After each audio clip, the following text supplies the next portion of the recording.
வணக்கம். Red news செய்திகள். திருவண்ணாமலையில் அனைத்து சங்கத்தின் சார்பில் சங்க நிர்வாகிகள் தலைமையில் வீரபாண்டிய கட்டபொம்மனின் 267ஆம் ஆண்டு குருபூஜை ஜெயந்தி விழா அண்ணா சிலை அருகில் மேளதாளங்களுடன் ஊர்வலமாக சென்று அவரது திருவுருவ சிலைக்கு நிர்வாகிகள் மாலை அணிவித்து மரியாதை செலுத்தினர். மற்றும் குருபூஜை விழாவும் நடைபெற்றது.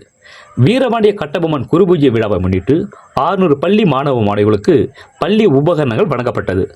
மற்றும் 150 ஏழை எளிய ஆதரவற்றோர் மற்றும் முதியோர் என அனைவருக்கும் அரிசி, எண்ணெய், பருப்பு உள்ளிட்ட ரூபாய் 2500 மதிப்புள்ள பொருட்கள் அடங்கிய கைப்பை வழங்கப்பட்டது. நிகழ்ச்சியில் மாநில நிர்வாகிகள், மாவட்ட நிர்வாகிகள், ஒன்றிய, நகர மற்றும் சங்க நிர்வாகிகள் பலர் கலந்து கொண்டனர். ரெட் நியூஸ் தமிழ் செய்திக்காக திருவண்ணாமலை மாவட்ட செய்தியாளர் குப்பன்.